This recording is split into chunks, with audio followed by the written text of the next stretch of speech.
नमस्कार, prime debate में आपका स्वागत है और मैं हूं आपके साथ प्रिया तिवारी।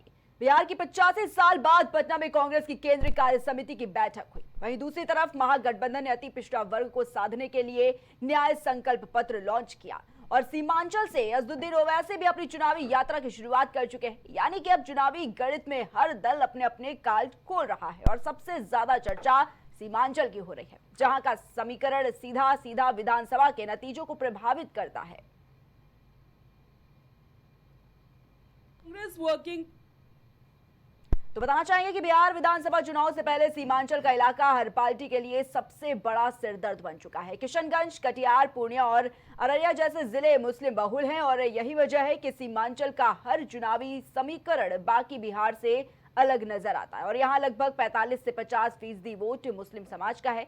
यादव और अन्य पिछड़े वर्ग की भी यहाँ पर मजबूत हिस्सेदारी है। कांग्रेस और राजद इस वोट बैंक को पारंपरिक तौर पर साधते आए हैं, लेकिन पिछले कुछ चुनावों से ओवैसी की पार्टी AIMIM ने यहाँ पर गहरी पैठ जो है वो बना ली है। तो प्रदेश में मुस्लिम समुदाय की भागीदारी की बात करें तो बिहार में मुस्लिम आबादी जो है वो 17.70% है और इसी के चलते आपको बताना चाहेंगे कि जाति आधारित सर्वेक्षण में जो आंकड़े हैं वो भी सामने आए हैं और बिहार में मुस्लिमों की संख्या की बात करें तो उस पर भी अगर नजर डालें तो इसी के साथ ही मुस्लिम की संख्या भी लगातार बढ़ी है और इसी के चलते ये जो पूरा ग्राफिक्स के जरिए समझने की कोशिश कर रहे हैं कि प्रदेश में जो मुस्लिम समुदाय की भागीदारी है वो कितनी और राज्य में हिंदुओं की अगर संख्या की बात करें तो 81.99% जो संख्या है वो मुस्लिमों की है। इसी के चलते 2015 के चुनाव में AIMIM ने पहली बार सीमांचल में अपना कदम रखा। हालांकि तब असर सीमित रहा, लेकिन 2020 विधानसभा चुनाव में किशनगंज, अमौर, जोगीहाट और बहादुरगंज जैसे इलाकों में ओवैसी की पार्टी ने बड़ी सेंध लगाई है और अमौर और जोगीहाट की बात करें तो ऐसी सीटें AIMIM के खाते में आई और ओवैसी की पार्टी ने 5 सीटें जो है वो जीती है। हालांकि बाद में टूट फूट के चलते ये ताकत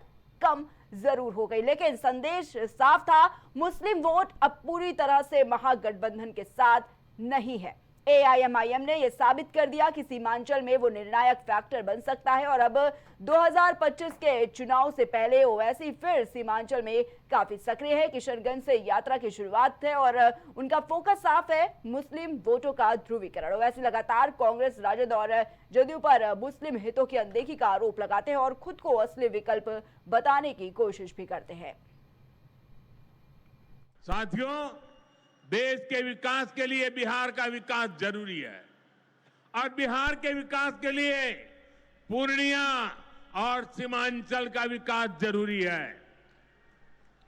आरजेडी और कांग्रेस की सरकारों के कुशासन का बहुत बड़ा नुकसान इसी क्षेत्र को उठाना पड़ा है, लेकिन अब एनडीए सरकार स्थिति बदल रही है। अब ये क्षेत्र विकास के फोकस में है। साथियों, बिजली के क्षेत्र में भी बिहार को आत्मनिर्भर बनाने का काम चल रहा है। यहां भागलपुर की पीरपैंती में 2400 मेगावाट के थर्मल पावर प्रोजेक्ट का शिलान्यास किया गया है। मैं आपसे वादा कर रहा हूं कि इंशाअल्लाह ताला अब के बार कोचा दामन से जो मजलिस का उम्मीदवार होगा, राजद का कोई नेता ना कोई भाजपा का नेता इंशाअल्लाह ताला उनको खरीद सकेगा। आप ही के दरमियान से मजलिस अपना उम्मीदवार को खड़ा करेगी और यहाँ पर जो आपके मसले मसाइल हैं इंशाअल्लाह ताला उसको हल करेगी। लोग मजलिस पार्टी से बोलते कि आप मंत्री नहीं बनते हैं, तो हम उनसे कहना चाह रहे हैं कि पिछले 50-60 साल से जो लोग मंत्री बने, मुख्यमंत्री बने, संतरी बने, हम हमारे सवाल का जवाब दो, तुमने क्या सीमांचल के लिए कुछ किया? साथियों, देश के विकास के लिए बिहार का विकास जरूरी है। कि इस बार सीमांचल के हर उम्मीदवार और हर सीट का गणित AIMIM के फैसले पर टिका हुआ है और अगर ओवैसी के पक्ष में वोट करते हैं तो सीधा फायदा जो है वो एनडीए को हो सकता है और अगर ओवैसी फिर मजबूत होते हैं तो महागठबंधन की मुश्किलें और ज्यादा बढ़ेंगी। और इसी बीच महागठबंधन भी अपना कार्ड खेला है। पटना में 2 दिवसीय बैठक के पहले ही दिन राहुल गांधी और तेजस्वी यादव ने अति पिछड़ा समाज के लिए न्याय संकल्प पत्र जो है वो लॉन्च कर दिया। बिहार की 36% आबादी इसी वर्ग से आती है और अब तक किसे नीतीश कुमार का परंपरागत वोटर जो है वो माना जाता था। महागठबंधन की कोशिश साफ है, नीतीश के अति पिछड़ा समीकरण में सेंध लगाई जाए और मुस्लिम यादव के साथ ईबीसी वोटों को जोड़ा जाए और अगर ये समीकरण बैठ गया तो सीमांचल से लेकर पूरे बिहार में महागठबंधन की ताकत जो है वो और बढ़ जाएगी। लेकिन बीजेपी और एनडीए भी चुप नहीं बैठे हैं। एनडीए के अंदर सीट बंटवारे की चर्चा काफी तेज है और माना ही जा रहा है कि सीमांचल की कई सीटों पर बीजेपी जदयू के बीच जो खींचतान है वो होगी और बीजेपी इस इलाके में अपने उम्मीदवार उतारकर मुस्लिम वोटों से परे हिंदू एकजुटता का कार्ड भी खेलना चाहती है। तो इसी के साथ ही बताना चाहेंगे कि 4 जिलों में मुस्लिम बहुतायत है और कटिहार की बात करें तो 67.98% है और अररिया में 43% है, जबकि पूर्णिया की अगर बात करें तो 23.3% और किशनगंज की अगर बात करें तो देखिए 22.21% जो है वो देखा जा रहा है। और इसी के चलते आपको बताना चाहिए कि जो बिहार की कुल मुस्लिम आबादी है वो 17.70% और वैसे देखिए साफ तौर पर ये कहते हुए नजर आए कि एआईएमआईएम पर अक्सर ये आरोप लगाया जाता है कि गठबंधन नहीं करना चाहती, लेकिन ये सच नहीं। और वैसे देखिए ये दावा भी कर दिया है कि अख्तरुल इमान ने लालू यादव को 2 और तेजस्वी यादव को 1 जो खत है वो भी लिख दिया है। गठबंधन की बात रखती है जिसमें सिर्फ 6 सीटों की मांग जो है वो की गई थी और इसके बावजूद देखिए आरजेडी ने 4 विधायकों को तोड़ लिया, ऐसा अजदुद्दीन ओवैसी का कहना। और साफ तौर पर उन्होंने जो पूरा अगर बात करें तो देखिए गठबंधन को लेकर आरजेडी पर पूरा जो इसका फैसला है वो छोड़ दिया है। ओवैसी ने कहा है कि हमने आरजेडी से कहा था कि हमें मंत्री पद भी नहीं चाहिए और इससे बड़ी दरियादिली जो है वो क्या होगी। तो देखिए बिहार में चुनाव नजदीक और ऐसे में सभी पार्टियां पूरी तरीके से अपनी पूरी कोशिश में जुटी हुई हैं। कांग्रेस भी लगातार देखिए कई जो है वो बड़े बड़े आयोजन करती हुई नजर आई। इधर एनडीए की बात करें, बीजेपी की बात करें तो बीजेपी भी लगातार कई बड़े आयोजन करती हुई नजर आई है। तमाम रैलियां निकाली जा रही है। कांग्रेस भी सीडब्ल्यूसी की बैठक जो है वो करती नजर और देखिए मैनिफेस्टो भी अब जारी कर दिया है। लेकिन एक बड़ा सवाल खड़ा हो रहा है सीमांचल को लेकर और इसी के चलते जो सीमांचल क्षेत्र है कौन उस पर अपनी पकड़ मजबूत कर पाएगा, ये बिल्कुल देखने वाली बात होगी और इसी पर आज हम प्राइम डिबेट में चर्चा करने वाले हैं।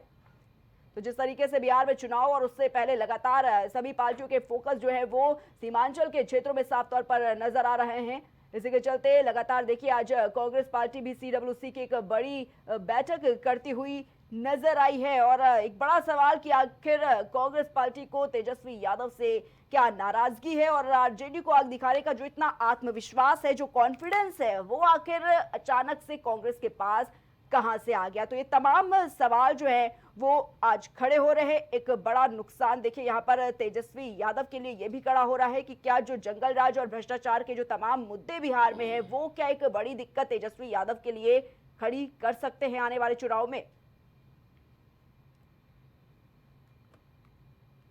तो इसी के चलते बताना चाहेंगे कि बिहार में चुनाव और उससे पहले लगातार सभी राजनीतिक पार्टियां अपनी पूरी ताकत झोंकने में लगी हुई हैं। लगातार देखिए कैसे तेजस्वी यादव भी पूरी तरीके से राहुल गांधी के पद चिन्हों में अभी कुछ दिन पहले चलते हुए नजर आ रहे थे, जहां पर देखा जा सकता था कि जैसे ही राहुल गांधी लगातार पहुंचते हैं लोगों के बीच में, उनसे बात करने की कोशिश करते हैं, जैसे वो यात्रा निकालते हैं, चाहे वो भारत जोड़ो यात्रा हो, चाहे फिर वो वोट अधिकार यात्रा हो, और उसी तरह देखिए अब उन्हीं के नक्शे कदम पर कहीं ना कहीं तेजस्वी यादव भी चलते हुए नजर आए। कुछ तस्वीरें तेजस्वी यादव की सामने आई थी जहां पर देखा जा रहा था कि कैसे तेजस्वी यादव भी लोगों से मिल रहे हैं, उनकी समस्याओं को जानने की कोशिश कर रहे हैं। और जो 2 बड़े मुद्दे हैं कांग्रेस और अगर आरजेडी की बात करें तो देखिए साफ तौर पर कांग्रेस का पूरा फोकस वोट चोरी का मुद्दा उठाने पर है और दूसरी तरफ अगर बात करें आरजेडी की तो आरजेडी साफ तौर पर इस वक्त बेरोजगारी, महंगाई, शिक्षा, ये तमाम मुद्दे जो है वो उठा रही है। लेकिन फायदा किसको पहुंचेगा इस चुनाव में? क्या ये एनडीए के लिए बड़ी मुसीबत खड़ी कर सकती है या फिर कि नहीं? क्योंकि इस वक्त जो बिहार का राजनीति समीकरण है वो काफी ज्यादा बिगड़ता हुआ नजर आ रहा था, लेकिन आज काफी अहम दिन माना जा रहा है। और देखिए साफ तौर पर अगर बात करें तो महागठबंधन को लेकर देखिए आज अजदुद्दीन ओवैसी का जो बयान है वो भी सामने आ चुका है।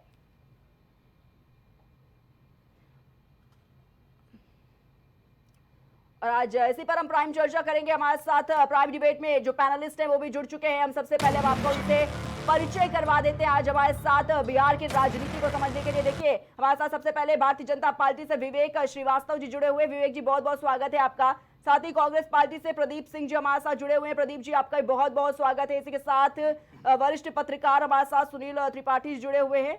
AIMIM से हमारे साथ चांद कुरैशी जुड़े हुए हैं। आपका बहुत बहुत स्वागत है चांद कुरैशी जी। और हमारे सहयोगी हमारे साथ न्यूज रूम से शहबाज जुड़े हुए हैं। शहबाज, सबसे पहले आप ही का रुख करेंगे। शहबाज, आज देखा जा रहा है कि बिहार में काफी अहम दिन माना जा रहा है और देखिए बिहार में चुनाव नजदीक है और ऐसे में काफी जो सभी पार्टियां अपनी पूरी ताकत झोंकने में लगी हुई हैं। बिहार चुनाव पर सभी पार्टियों का फोकस है। कांग्रेस पार्टी देखिए CWC की आज बैठक करती हुई नजर आई। उधर अगर बात करें, तेजस्वी यादव भी लगातार यात्राएं करते हुए नजर आ रहे हैं, लोगों की समस्याओं को सुनते हुए नजर आ रहे हैं। राहुल गांधी की भी यात्रा पूरी तरीके से देखी जा रही थी। एनडीए भी कहीं ना कहीं देखिए जो अभियान है वो नई नई योजनाएं बिहार को के लिए लेकर आई है। लेकिन इस वक्त अगर बात करें बिहार की ग्राउंड जीरो की अगर बात करें, क्या कुछ राजनीति समीकरण इस वक्त देखने को मिल रहा है शहबाज? देखिए, बिहार में प्रिया इस बार अगर बात करें तो पूरा जो समीकरण है वो कहीं ना कहीं कांग्रेस अपनी तरफ पूरी तरीके से लाने की कोशिश में दिखाई दे रही है। आज जो CWC की जो बैठक थी कांग्रेस वर्किंग कमेटी की, वो एक बड़ा संदेश देने के लिए ही एक कहीं ना कहीं मीटिंग जो है उसका आयोजन किया गया था। क्योंकि आप इस तरीके से समझिए, लगभग 82 साल बाद जो है वो पटना बिहार में कहीं ना कहीं CWC की बैठक का आयोजन किया गया। हाँ। बिहार में इससे पहले जो है आज़ाद भारत में ऐसा पहली बार हुआ है कि कांग्रेस ने बिहार में इतनी बड़ी बैठक का आयोजन किया और बैठक से एक बहुत बड़ा संदेश देने की कोशिश करी, अपनी तरफ माहौल बनाने की कोशिश की गई। और ठीक वैसा ही काम जो है कांग्रेस के जो नेता थे, बड़े नेता, वो करते हुए देखे गए। चाहे मल्लिकार्जुन खड़गे रहे हों या फिर कांग्रेस सांसद या कांग्रेस नेता राहुल गांधी, दोनों ने ही कहीं ना कहीं आरक्षण पर जो है खुलकर बात रखी और इसके साथ ही साथ ये भी बोला कि अगर सत्ता में हम आए तो कहीं ना कहीं आरक्षण की जो सीमा है 50% उसको जो है वो लांघ जाएंगे। इसके साथ ही साथ जो अति पिछड़ा वर्ग है, अति पिछड़ा वर्ग को राहुल गांधी इसलिए साधते हुए नजर आ रहे हैं क्योंकि यही वोटर्स जो हैं वो नीतीश कुमार का वोट बैंक माने जाते हैं, नीतीश कुमार की दिल जान माने जाते हैं। यानी कि अगर नीतीश कुमार मुख्यमंत्री लगातार बन रहे हैं, एनडीए सत्ता में है, तो इसी बदौलत ही सत्ता में है। क्योंकि जो अति पिछड़ा वर्ग है वो बिहार में बहुत ज़्यादा है, यही गेम चेंजर बनता है। और राहुल गांधी की जो 17 तारीख से यात्रा शुरू हुई थी, उस यात्रा का जो पूरा रोड मैप रहा था उसमें सबसे ज़्यादा अति पिछड़ा वर्ग या EBC जो आर्थिक रूप से पिछड़े हैं उनको कवर करने वाली सीटों की तरफ से ही राहुल गांधी गए थे। राहुल गांधी ने वहां से वोट अधिकार यात्रा निकाली थी। मकसद साफ था कि इन वोटर्स के पास जाकर कांग्रेस की पैठ को और बढ़ाना। CWC की बात करें तो CWC तेलंगाना में जब चुनाव होने थे तो तेलंगाना चुनाव से पहले ही राहुल गांधी या फिर कांग्रेस की तरफ से जो ये पूरी बैठक CWC की रखी गई थी और फिर जब चुनाव हुआ तो ये देखा गया कि बूस्टर डोज की तरह काम करते हुए देखे गई और तेलंगाना में कांग्रेस ने सरकार बनाई थी।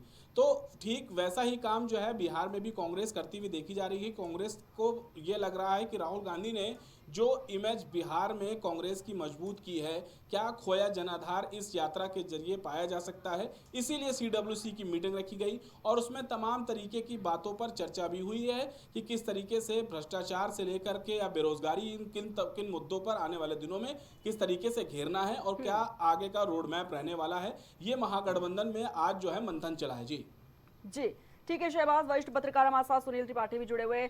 सुनील जी, इस वक्त देखा जा रहा है बिहार में चुनाव है और विधानसभा चुनाव से पहले अगर बात करें, सीमांचल का जो इलाका है हर पार्टी के लिए सबसे बड़ा सिरदर्द बन चुका है और देखा जा रहा है कि सभी की जो निगाहें हैं सीमांचल की सीटों पर हैं और किस तरीके से जो पूरा फोकस इस वक्त सीमांचल की सीटों पर है। क्या लगता है, कैसा समीकरण देखा जा रहा है इस वक्त? देखिए प्रिया जी, बिहार का चुनाव खाली अकेले नहीं है। बिहार के चुनाव से काफी कुछ संदेश अन्य स्टेट में आने वाला है, विशेषकर उत्तर प्रदेश में। ऐसे अवसर को न कांग्रेस छोड़ना चाह रही है, न सत्ता दल भाजपा चाह रही है और न ओवैसी साहब चाह रहे हैं।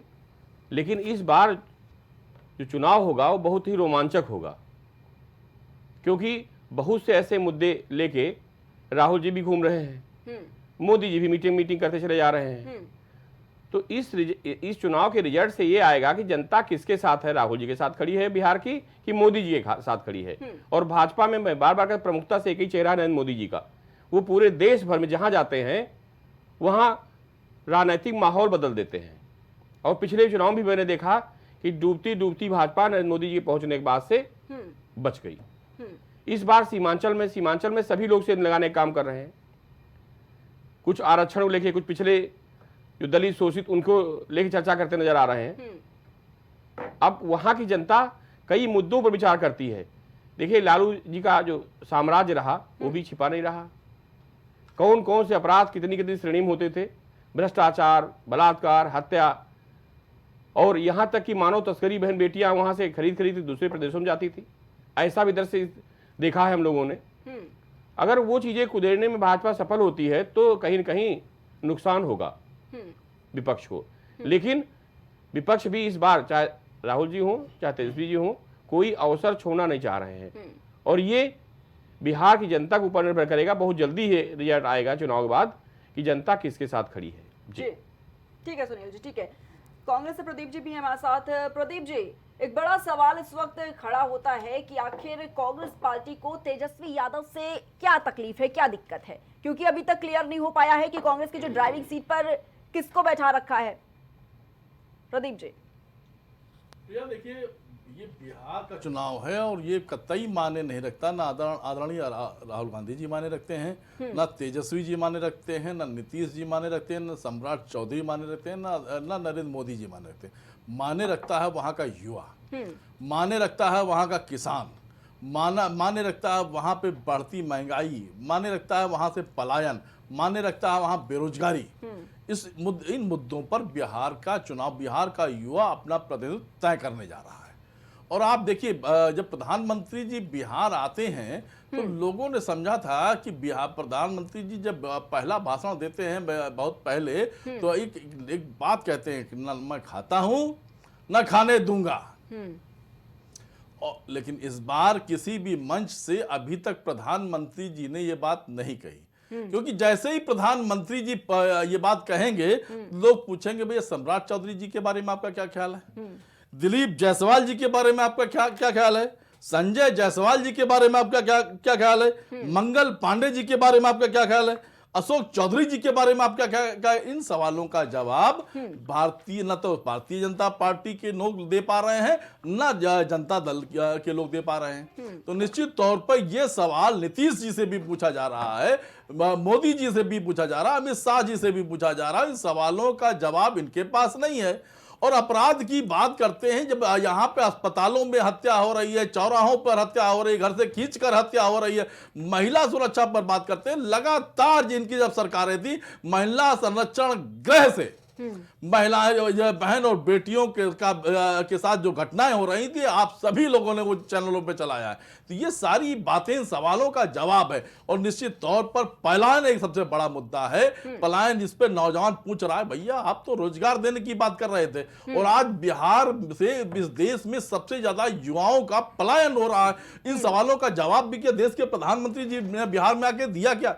और निश्चित तौर पर जब सीमांचल की बात करते हैं तो सीमांचल के बाढ़ की भी बात हो जानी चाहिए। पूरा का पूरा सीमांचल एक सामान्य सी बरसात में डूब जाता है, और वहां के मखाना व्यापारी त्राई कर रहे हैं। इस पर क्या भारतीय जनता पार्टी के इतने साल के कार्यकाल में, इस एनडीए के इतने साल के कार्यकाल में मखाना व्यापारियों के लिए उन्होंने क्या किया, यह सवाल है। और इन सवालों का जवाब न देश के प्रधानमंत्री दे रहे हैं, न पलटू जी दे रहे हैं। और देश के प्रधानमंत्री जी ने तो बिहार का डीएनए पूछा था, तो आज नौजवान बिहार के डीएनए पे बात कर रहा है। वोट चोरी, वोट चोर, गद्दी छोड़, ये नारा बिहार के गलियों गलियों तक गूंज चुका है। इसलिए गूंज चुका है कि हम तो छोड़िए, हम तो ये सवाल खड़ा कर ही रहे हैं। जब वरिष्ठ पत्रकार वगैरह जब स्टोरी चलाते हैं तो उनकी बात, जब उनकी स्टोरी उनके खिलाफ एफआईआर की फहरिस्त होती है, एक दो एफआईआरों की फहरिस्त होती है। उन्हें भी बताया जाता है कि अगर ये सवाल तुमने कर लिया तो जेल की सलाखों के पीछे हो गए। तो वहां पे सवाल पूछने वाली हर वो संस्था जो सरकार से सवाल करती है, उसे रोकने की कोशिश होती है, उसे सलाखों के पीछे भेजने की कोशिश होती है। तो निश्चित तौर पर बिहार के युवाओं ने तय कर लिया है, आप एक नहीं 1 लाख लोगों को सलाखों के पीछे भेजो, लेकिन हम वोट चोर गद्दी छोड़ के नारे के साथ आगे बढ़ रहे हैं। ठीक है प्रदीप जी, लेकिन आपके कहने का क्या मतलब है? बिहार में चुनाव है और ऐसे में लगातार देखिए प्रधानमंत्री नरेंद्र मोदी दौरे पर दौरा कर रहे हैं बिहार का, कई योजनाएं लेकर आ रहे हैं बिहार वासियों के लिए, चाहे वो युवा हो चाहे वो महिला हो। और आपका क्या कहने का मतलब है? क्या सिर्फ अपने फायदे की बात करने के लिए नरेंद्र मोदी मंच से जो भाषण है वो देते हैं? नहीं, निश्चित तौर पर आदरणीय प्रधानमंत्री जी विकास की जब बात करते हैं तो ये बात मान ली जाती है कि बिहार में सिर्फ चूहों का विकास हुआ है, क्योंकि बड़े बड़े विकास को धराशायी अगर किसी ने किया है तो बिहार की चूहों ने किया। बड़े बड़े पुल गिरा दिए और बताया सरकार ने चूहों ने गिरा दिया। तो ये वो लोग हैं, अगर कोई विकास कहीं हुआ है तो बिहार में तो चूहों का हुआ है, ना तो नौजवानों का हुआ है, ना किसानों की आय दुगनी हुई है, ना उन्हें रोजगार मिला है, ना पलायन रुका है। और इन सवालों का जवाब वहां की सरकार दे नहीं पा रही है। नौजवानों ने तय किया है कि अब हम इन सवालों का जवाब हम आपको बैलेट के माध्यम से देंगे। ठीक है, इसी साथ ही विवेक श्रीवास्तव जी क्या कुछ जवाब देंगे, क्योंकि देखिए जिस तरीके से मुद्दा उठाया जा रहा है कि दौरे तो लगातार कर रहे हैं, चाहे योजनाएं की बात हो, युवाओं की योजनाओं की बातें कर रहे हैं, महिलाओं के लिए योजनाओं की बात कर रहे हैं, लेकिन सिर्फ अपने फायदे के लिए। न बाढ़ पर कोई भी जवाब आया प्रधानमंत्री का, न पलायन पर कोई भी जवाब आया।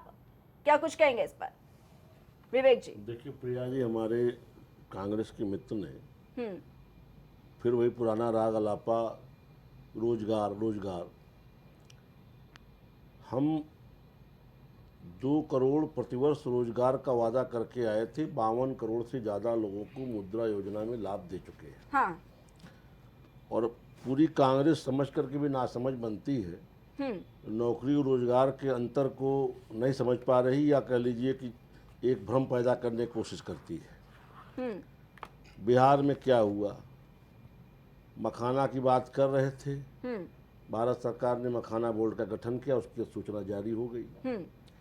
एक समय था कि मखाना का जो उत्पादन होता था वो 3.83 हेक्टेयर में होता था।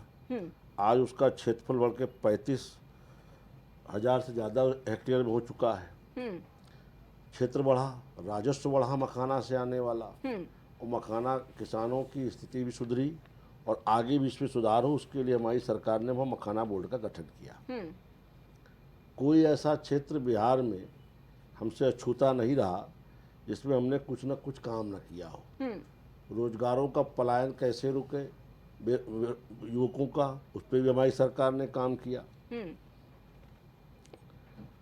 और जो भी पुल की बातें कर रहे हैं, विकास वहाँ पे बिहार में जितना हमने किया, उस जंगल राज से हम कहाँ तक ले आए। बीच में विपक्ष की साजिशों के तहत एक नैरेटिव सेट करने की कोशिश की गई। बिहार पुलिस ने उसका समय पर धरपकड़ करके, काउंटर करके उसका ठीक से जवाब दिया। वो कोशिश परवान नहीं चढ़ पाई। जब भी कांग्रेस को जरा सा माहौल बनते दिखता, कांग्रेस अपने सहयोगी दलों को लात मारने में संकोच नहीं करती।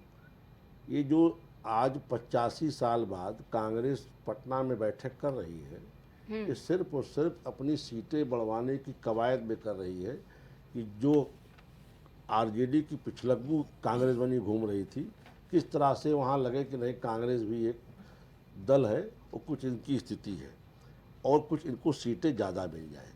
रही बात सीमांचल की, तो सीमांचल में विपक्ष भी मेहनत कर रहा है। सीमांचल में ओवैसी जी भी गए हैं। ये सीमांचल से प्रेम क्यों कर जागा सबको मालूम है। मुस्लिम मतों का परसेंट वहाँ ज़्यादा है और उसी लालच में विपक्ष के लोग वहाँ नाचते घूमते नजर आ रहे हैं। हमारा एजेंडा बहुत साफ है। हम SIR का काम चल रहा है। घुसपैठिए बिहार में हमें बर्दाश्त नहीं है, न रोहिंग्या न बांग्लादेशी। हम देश के संसाधन का लाभ देश के नागरिकों को मिलते देखना चाहते हैं। इस दिशा में जो कुछ बन पड़ेगा हम करेंगे।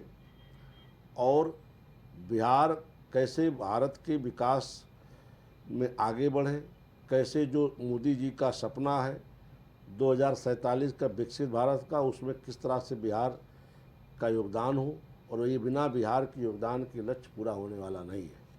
हम उस दिशा में बिहार को ले जाना चाहते हैं। ठीक है विवेक जी, बिहार में बहार है का नारा दिया गया था, लेकिन बहार किसी को नजर नहीं आ रही है, न बिहार की जनता को नजर आ रही है, न विपक्षियों को नजर आ रही है, और यही मुद्दा उठा दिया गया। देखिए प्रिया जी, बिहार में बहार है और नीतीश कुमार है। अगर जनता को नजर ना आती तो नीतीश जी तिबारा सबसे ज़्यादा बार शपथ लेने वाले मुख्यमंत्री उत्तर भारत में ना बनती। तो ये तो वहाँ के बिना जनता के आशीर्वाद के संभव नहीं हो पाया। ये बात और है कि विपक्ष को ये बाहर नजर इसलिए नहीं आती कि विपक्ष के घर हार का मातम है, स्यापा है, एक दूसरे के ऊपर आरोप प्रत्यारोप है जी। विपक्ष पहले अपने आप में सीट का बंटवारा कर ले, अपना नेता चुन ले कि किसकी कप्तानी में वहाँ मैदान में उतरेगा, उसके बाद बात करें विपक्ष तो ज़्यादा अच्छा होगा हमारा। ठीक है विवेक जी, सीएम फेस की अगर बात कर ले, देखिए ये साफ है तेजस्वी यादव एक तरफ है, एक तरफ राहुल गांधी, और दोनों में इस वक्त वॉर देखा जा रहा है। लेकिन अगर बात एनडीए की कर ले, सीएम फेस कौन, नाम कहीं नहीं है, आपने ड्राइविंग सीट पर किसको बैठा रखा है? देखिए नीतीश जी के नेतृत्व में हम चुनाव में जा रहे हैं। नीतीश जी हमारे मुख्यमंत्री हैं और कांग्रेस कह रही, लेकिन एक सेकंड विवेक जी, देखिए कांग्रेस ये कह रही है कि भारतीय जनता पार्टी ने तो नीतीश कुमार को पहले ही मेंटली तौर पर रिटायर कर दिया है। ये कांग्रेस कह रही ना, कांग्रेस तो पता नहीं किसके बारे में क्या कह दे। उनकी युवराज की बातों का कोई न तो हम तवज्जो देते हैं, न उनको जनता तवज्जो देती है, किसके बारे में क्या टिप्पणी कर दे। नीतीश बाबू एक पढ़े लिखे बीटेक होल्डर हैं और प्रदेश के मुख्यमंत्री हैं जी। अब उनको उनके सामने 9 फेल ले आके खड़ा करेंगे तेजस्वी को, तो क्या बिहार की जनता स्वीकार करेगी? तो ये सारी चीज़ें, जनता बिहार की बहुत पढ़ी लिखी समझदार है और वहाँ की जनता ने हमेशा देश को प्रदेश को दिशा देने का काम किया है। लालू यादव के जंगल राज को जब वहाँ की जनता ने उखाड़ के फेंक दिया तो वहाँ इस तरह की बातें या इस तरह की दाल किसी की गलने वाली नहीं है। ठीक है जी ठीक है। सुनील जी, जी। स्वतंत्रता के बाद देखा गया कि पहली बार बिहार में कांग्रेस कार्य समिति यानी कि सीडब्ल्यूसी की बैठक हुई और 85 साल बाद बिहार में ये जो सीडब्ल्यूसी की बैठक हुई है अपने पीछे क्या संदेश लेकर आई है? चुनाव से पहले ये एक बहुत बड़ा सवाल इस वक्त बन चुका है, क्या कुछ जवाब है इसका? देखिए कांग्रेस कमेटी की बैठक संदेश देना चाह रही है हाँ। कि हम भी बिहार में हैसियत रखते हैं और हमारे भी वोटर और सपोर्टर हैं। जाहिर सी बात है कि 50 साल तक शासन कांग्रेस का रहा। हमारे मित्र, परम मित्र, अभी प्रदीप जी को बुरा लगेगा, राहुल जी के हाथ में जब से नेतृत्व आया है कांग्रेस हाशिए पे आ गई। इंदिरा जी, कांग्रेस आज कहाँ है इस देश प्रदेश में, पूरी जनता देख रही है। राहुल जी प्रयासरत है कि उसको फिर से हम जिंदा करें और कहीं न कहीं भागीदारी जो हमारी हो चुनाव में वो अच्छी हो और कहीं ऐसा ना हो कि और दलों से हमारी प्रस्तुतिकरण या हमारी वोट कम मिले। इसलिए राहुल जी इस मीटिंग को संपन्न किए हैं। वहाँ अभी प्रदीप जी कह रहे थे कि चूहों ने पुल गिरा दिया है। बात सत्य है कि भाजपा के कई नेताओं ने कहा कि पुल बने, चूहे गिरा दिए हैं। मैं प्रदीप से पूछना चाह रहा हूँ, मान लीजिए सरकार आपकी आती है तो क्या चूहों का इनकाउंटर कराएंगे उत्तर प्रदेश की तरह? दूसरा विवेक जी सवाल है। विवेक जी कह रहे थे कि मखाना का उत्पादन क्षेत्र बढ़ा दिया गया है, लेकिन आरती जी आप बताओ, मखाना जिंदगी की शुरुआत से लेकर जिंदगी खत्म होने तक, मतलब शादी से लेकर के अर्थी तक उपयोग किया जाता है और आज भी उसका जीएसटी कम होने के बावजूद भी 1200-1400 रुपया रेट चल रहा है। तो ये अंतर आ रहा है जनता के बीच में और आपके उत्पादन के बीच में। इसका फायदा कौन ले रहा है? अगर आपने इस उत्पादन बढ़ा दिया है उसका तो उसके रेट 300 होने चाहिए, 250 होने चाहिए। आपकी सरकार आने से पहले 400 रुपये रेट था अच्छे मखाने का, आज 1600-1800 में गया है, लेकिन अब वर्तमान में जीएसटी कम हुई है 1400 में आ गया है। तो किसान का फायदा हो रहा है या व्यापारियों को फायदा हो रहा है, ये भी स्पष्ट होना चाहिए। और जो चुनावी मुद्दा है, देखिए आरती जी, वो बिहार में इस बार को मैंने पहले भी कहा, कोई भी दल अपना वर्चस्व खत्म करना नहीं चाह रहा है, चाहे तेजस्वी जी हो चाहे राहुल जी हो। और दोनों में अभी तो देखिए सीटों बंटवारों को लेके दिक्कत होगी। पूर्व चुनाव में भी आपने देखा होगा कि कांग्रेस का और अन्य दलों का क्या हाल रहा है। इसके बाद अगर सौभाग्य कहीं आ जाते हैं तो वहाँ मुख्यमंत्री कौन होगा? और भाजपा की एक तो नीयत मुझे बहुत अच्छी लगती है व्यक्तिगत तौर पे कि कौन मुख्यमंत्री होगा, इसका खुलासा चुनाव के बाद होता है।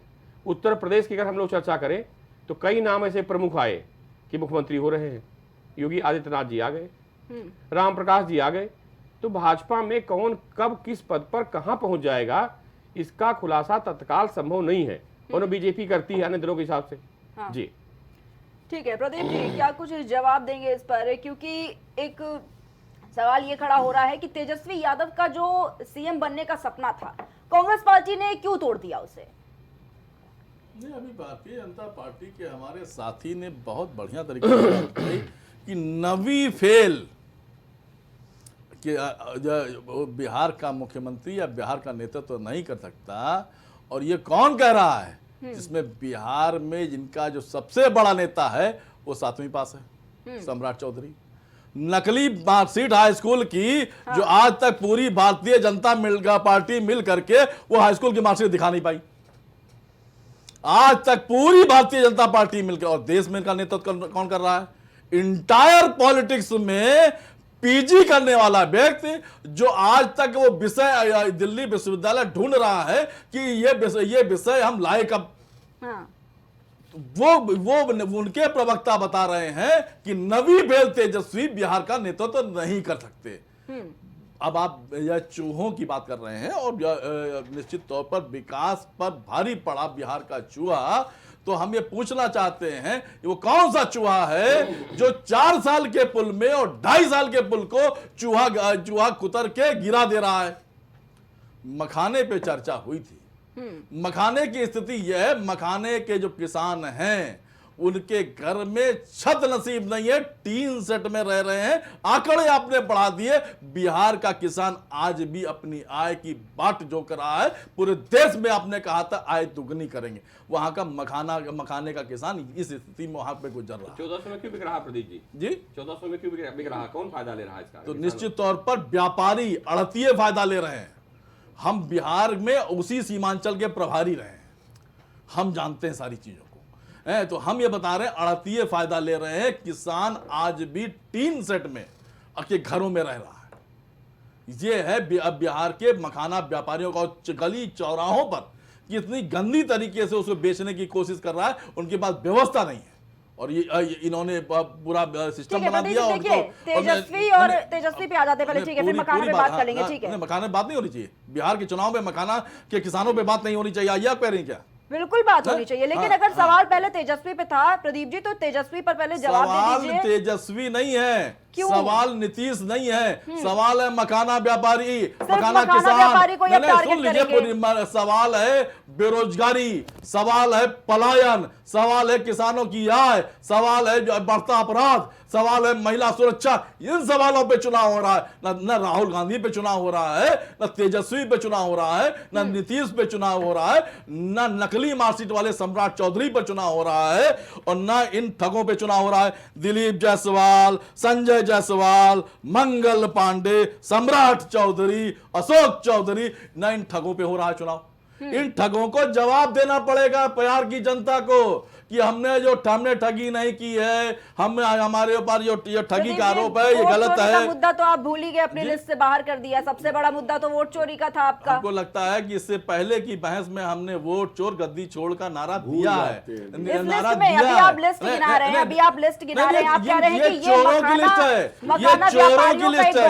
दिलीप जायसवाल भ्रष्टाचारी है, संजय जायसवाल भ्रष्टाचारी है, मंगल पांडे का सांसद भ्रष्टाचारी है, सम्राट चौधरी जो है नकली मार्कशीट वाला है, अशोक चौधरी भ्रष्टाचारी है। इन भ्रष्टाचारियों से बिहार का नौजवान सवाल पूछ रहा है कि मेहनत हमारी और घूस तुम्हारी नहीं चलेगी। और निश्चित तौर पर जब हम वोट चोरी की बात करते हैं तो यही तो हम कहते हैं कि वोट चोरी के माध्यम से हमारे वहां के युवाओं के अधिकार छीने जा रहे हैं, और उस वोट चोरी के माध्यम से सम्राट चौधरी जैसे लोग उस देश के बिहार प्रदेश के नौजवानों का हक मार रहे हैं। और यही सवाल वहां का विपक्ष कर रहा है, आदरणीय राहुल गांधी जी कर रहे हैं, तेजस्वी जी कर रहे हैं, और बिहार का नौजवान कर रहा है, वहां की महिला कर रही है, वहां का किसान कर रहा है। प्रदीप जी, केशव जी की डिग्री क्या है? केशव जी की डिग्री क्या है उत्तर प्रदेश में? केशव मौर्य की डिग्री क्या है?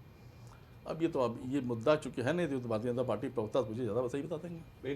9th पास अगर तेजस्वी हैं तो केशव जी के पास कौन सी डिग्री है? केशव जी का मुद्दा यहाँ नहीं है, ये भारतीय जनता पार्टी के प्रवक्ता साथी बगल में ये सारी चीजें। ठीक है, लेकिन देखिए आपने प्रदीप जी अभी बोला कि मखाना कारोबारियों का एक बड़ा मुद्दा रहा है, बेरोजगारी का बड़ा मुद्दा रहा है, पलायन हो गया, बाढ़ हो गया, किसानों का बड़ा मुद्दा रहा है। लेकिन देखिए आपने जब ये लिस्ट गिना रहे थे सबसे पहले देखिए आप वोट चोरी का जो सबसे बड़ा मुद्दा कांग्रेस पार्टी लेकर आई थी, वोट चोरी एसआईआर, वो भूल गई। और दूसरी चीज, जब वोटर अधिकार यात्रा निकाली जा रही थी, तेजस्वी यादव और साथ में राहुल गांधी साथ साथ नजर आए थे, हाथ पकड़ के नजर आए थे, देखा जा रहा था दोनों एक ही गाड़ी से बढ़िया आगे सीट पर बैठे हुए थे। अब आप कह रहे हैं कि तेजस्वी यादव को ही साइडलाइन कर दिया गया, आखिर क्यों ऐसा? नहीं, तेजस्वी यादव जी को साइडलाइन कर दिया गया, ये जानकारी आपके पास हो सकती है। निश्चित तौर आपके पर पास आप, नहीं है। हाँ, आप चूंकि पत्रकार हैं, आपके पास अच्छी जानकारी होगी कि तेजस्वी जी मेरे को पास साइड- तभी हाँ, पति नहीं, जी आपसे सवाल तेजस्वी जी रख का रही हूं लेकिन मैं। हम जहां तक जानते हैं, हाँ। हम जिम्मेदारी के साथ कह रहे हैं कि दोनों नेता, आदरणीय राहुल गांधी जी, आदरणीय तेजस्वी जी, बिहार के नौजवानों के सवाल पर वहां पर संघर्ष कर रहे हैं, पूरी कांग्रेस संघर्ष कर रही है। और इतना ही नहीं है, पूरा इंडिया गठबंधन का एक एक साथी वहां इन सवालों पर जूझ रहा है और जवाब इनके पास नहीं है, क्योंकि ये जो इन भ्रष्टाचारियों के पीछे छिपने की कोशिश कर रहे हैं। और एक भी नेता इन भ्रष्टाचारियों पे एक लफ्ज नहीं बोल रहा है, जो इसलिए नहीं बोल रहा है, जानता है कि अगला नंबर उसका है, अगला नंबर उस भ्रष्टाचारी का है। इसलिए इन सवालों के जवाब में एक भी नेता सामने नहीं आ रहा है कि ये चोर जो हैं, ये सारे जो जितने चोर हैं, इनके समर्थन पे एक भी नेता नहीं आ रहा। तो और बिहार का नौजवान पूछ रहा है कि ये कब तक हॉस्पिटल में हत्याएं होती रहेंगी, कब तक नारी संरक्षण गृह से हमारी बहनों के साथ दुर्भावनापूर्ण व्यवहार होता रहेगा, कब तक हम पलायन का दंश झेलते रहेंगे। और सीमांचल जहां की बात आप कर रही हैं, बाढ़ वहां का सबसे प्रमुख मुद्दा है। पूरा सीमांचल तो पहली बारिश में पूरा सीमांचल की सड़कें भर जाती है, नहीं समझ में नहीं आता कि नदी है या सड़क है।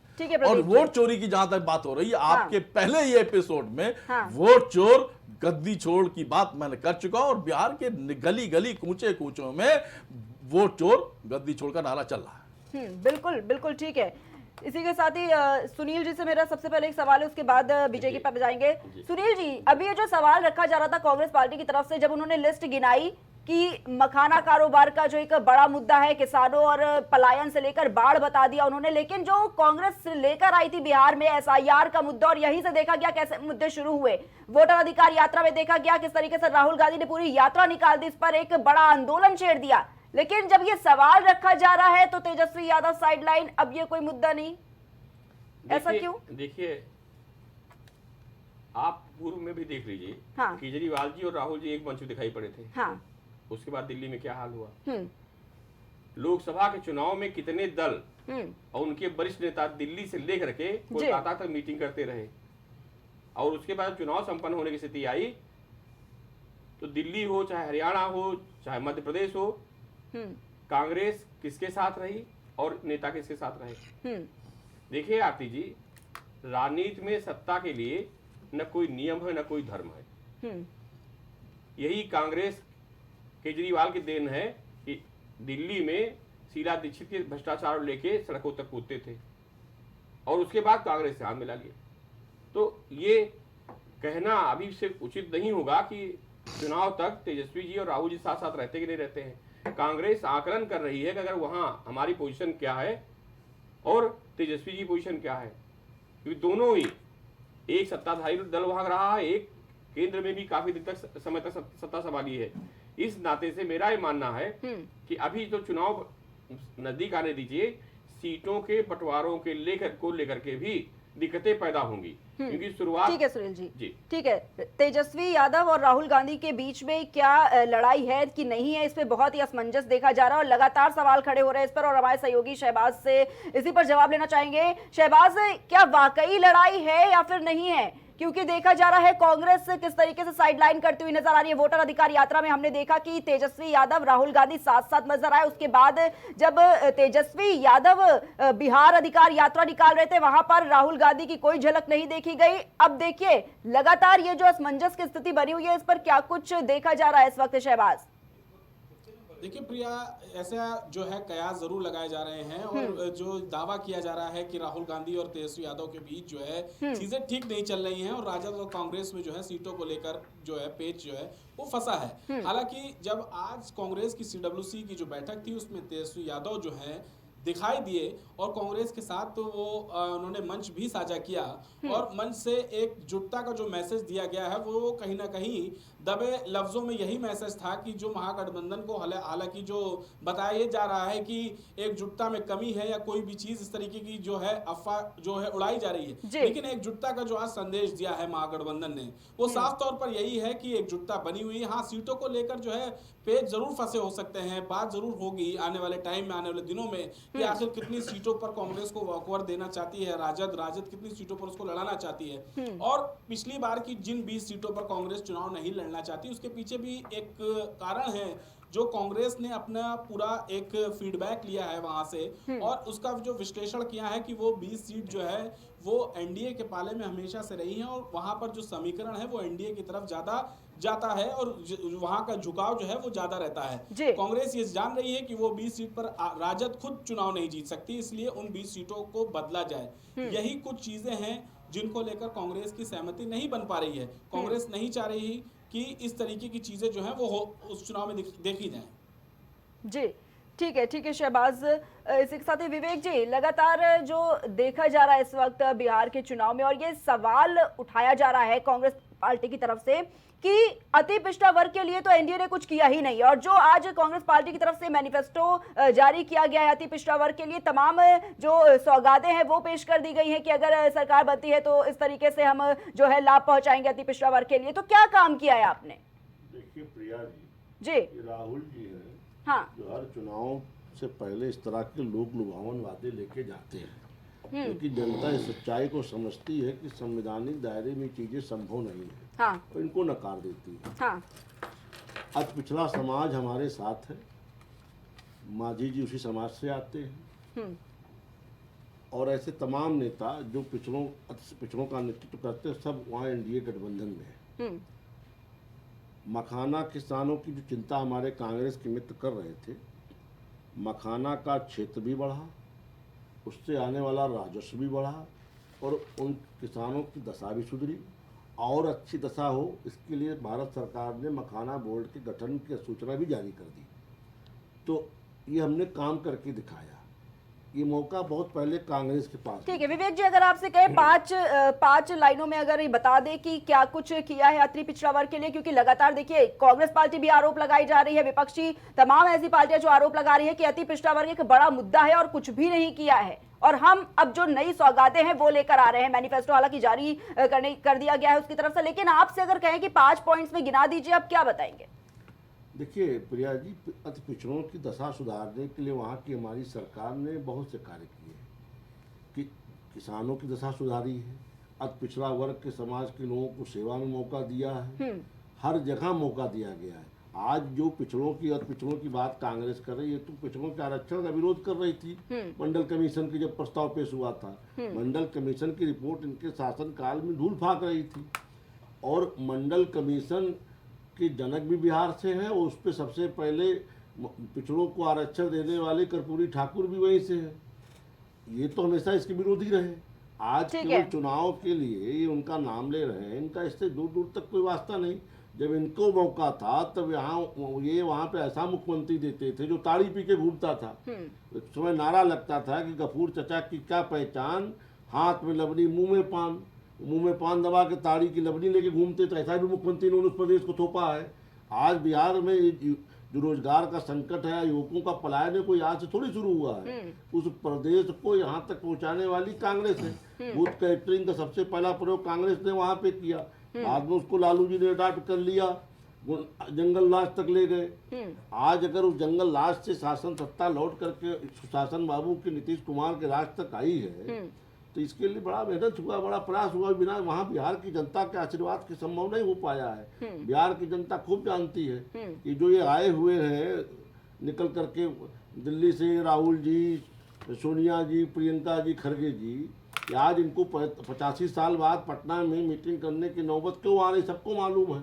इसके पहले तो कभी इन्होंने पटना में मीटिंग नहीं की। ठीक है विवेक जी, ठीक है। प्रदीप जी, कांग्रेस की आज जो बैठक हुई है इसमें कहा जा रहा है कि the second war of freedom, नहीं, सबसे पहली बात देखिए, भारतीय जनता पार्टी के साथी से आपने एक सवाल किया कि पिछड़ों को लिए आपने क्या काम किए। 5 लाइन में अगर आप बता सकते हैं तो बता दीजिए। सारी बात की, लेकिन 5 लाइन में वो 5 काम गिनाने की हैसियत में नहीं थे, क्योंकि कुछ हुआ ही नहीं। तो निश्चित तौर पर जब दिल्ली से और अब जहाँ तक शराब और सारी बातें करते रहे, अवैध शराब में जितनी मौतें बिहार में हुई हैं तो शायद पूरे हिंदुस्तान के किसी प्रदेश में हुई हैं। अवैध शराब महोदय, जब आप पूछ रहे थे, जब आप बोल रहे थे तो तुम नहीं बोले थे। देखिए, ये सारे काम जो देश के झूठे प्रधानमंत्री के अधिकार क्षेत्र में आता है। आप प्रवक्ता हैं, आप सही स्थितियों पे बात करिए, जब हम बोल रहे हैं तो ना बोलिए। निश्चित तौर पे अभी दिल्ली पे चर्चा हुई थी कि दिल्ली में देखिए केजरीवाल और सारी बातें। दिल्ली में एकदम से मुझे याद आ गया कि दिल्ली प्रदेश की मुख्यमंत्री जी ने बताया कि भैया जब हम करते हैं वोट चोरी तो आपके पेट में क्यों दर्द होता है। ये तो मुखिया ने सीधे सीधे एक समाचार चैनल के इंटरव्यू में कह दिया। अब इसके बाद भी कुछ बचा है क्या कि वोट चोर गद्दी छोड़, ये संवैधानिक पद में बैठे हुए व्यक्ति ने बात कही कि हम जब चोरी करते हैं तो दूसरे के पेट में दर्द क्यों होता है भाई जी। ये इसी तरह के सवाल है। निश्चित तौर पर जी, प्रदीप जी देखिए, कांग्रेस पार्टी जो कह रही है कि एनडीए ने अति पिछड़ा वर्ग के लिए अगर कुछ किया है तो वो है सिर्फ वोट का इस्तेमाल। जरूर जवाब देगा। ठीक है प्रदीप जी, सिर्फ और सिर्फ ये कहा जा रहा है कि अगर एनडीए ने कुछ किया है अति पिछड़ा वर्ग के लिए तो वो है सिर्फ और सिर्फ वोट का इस्तेमाल, और हम आरक्षण लेकर आने वाले हैं। वोट के इस्तेमाल की बात नहीं वो तो गिना रहे हैं कि हमने किसानों के लिए उनकी जो जीवन है वो उसको बदल दिया है, किसानों के लिए इतनी योजनाएं लेकर आ रहे हैं। पिछड़ों के लिए इसमें आपने पूछा 5 लाइन, उसमें एक जवाब आया नहीं आया। इसलिए नहीं आया कि आपने कुछ किया नहीं है। आपके गुंडों द्वारा बिहार में आपके जो गुंडे हैं उनका पहला प्रहार किन पर होता है? इन्हीं पिछड़ों पर होता है। लगातार आप पूरे सीमांचल की स्थिति पूछ लीजिए। आप वहां पे जो आपकी जमीनों पर अवैध कब्जा, वहां आपके आप मालूम है आपको 8 बजे एग्जैक्ट पूरे बिहार में, जहां तक कि मैं रहा सीमांचल की स्थिति में जानता हूं, 8 बजे मार्केट बंद हो जाती है इस वजह की इसके बाद अगर टहलोगे तो लूट हो जाएगी। ठीक 8 बजे बिहार के शहरों की मार्केट बंद होती है, शहरों की। ये है सीमांचल और ये है बिहार। और ये बात करते हैं विकास की, ये बात करते हैं युवाओं के रोजगार की, ये बात करते हैं किसानों की आय दोगुनी करने की, ये बात करते हैं महिला सुरक्षा की। ठीक है, समय का अभाव है, चर्चा को यहीं पर समाप्त करेंगे। बहुत बहुत धन्यवाद आप सभी का हमारे साथ खास डिबेट में जुड़ने के लिए। तुम्हारे साथ भारतीय जनता पार्टी से विवेक श्रीवास्तव जुड़े हुए थे, साथ ही कांग्रेस से प्रदीप सिंह जी और हमारे साथ वरिष्ठ पत्रकार सुनील त्रिपाठी जी जुड़े हुए थे। तो बिहार की सियासत में अब सीमांचल की गणित सबसे अहम है, और ये मुस्लिम वोटों का बंटवारा, अति पिछड़ों का रुख और एनडीए की रणनीति तीनों ही चुनाव का भविष्य तय करेंगे। और 85 साल के बाद पटना में कांग्रेस की केंद्रीय कार्य समिति की बैठक, महागठबंधन का न्याय संकल्प पत्र और सीमांचल में ओवैसी की चुनावी यात्रा, इन सबके बीच अब बिहार में सिर्फ 2 महीने का वक्त बचा हुआ है, जिसमें सीट बंटवारे से लेकर प्रचार और मतदान तक हर कदम पर सियासी बाजी जो है वो पलट सकती है। फिलहाल इतना ही, आप देखते रहिए प्राइम टीवी।